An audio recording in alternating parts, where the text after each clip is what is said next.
परभणीत महायुतीनं जोरदार शक्तीप्रदर्शन करत राष्ट्रीय समाज पक्षाचे अध्यक्ष महादेव जानकर यांनी नुकताच आपला उमेदवारी अर्ज दाखल केला। यावेळी देवेंद्र फडणवीस भाषण करताना म्हणाले, मोदीजींनी 10 वर्षात देश बदलला, गरिबांबद्दल प्रत्येकजण बोलायचे, पण पहिल्यांदा गरीब कल्याणाचा अजेंडा मोदीजींनी राबवला। 25 कोटी लोकांना गरीब रेषेच्या बाहेर काढण्याचं काम मोदीजींनी केलं। बंधू भगिनींनो, मोदीजींनी 10 वर्षामध्ये देश बदलला।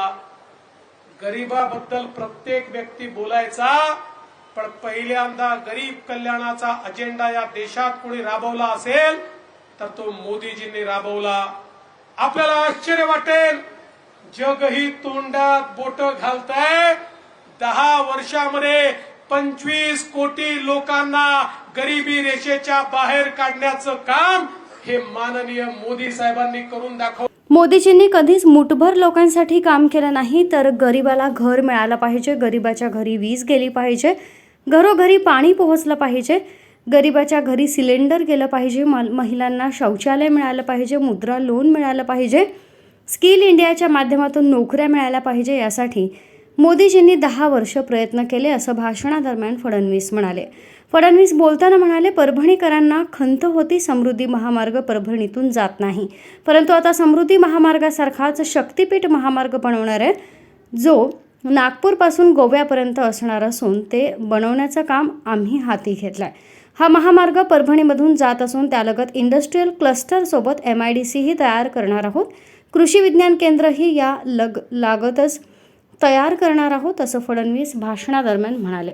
आज ज्या प्रकारे मोठ्या प्रमाणात या ठिकाणी इन्फ्रास्ट्रक्चरची कामं चालली आहेत, आपल्या सगळ्यांना मगाशी दादा म्हणत होते की थोडी खंत आहे की समृद्धी महामार्ग आमच्या परभणीहून गेला नाही, परभणी त्याला टच झाला नाही।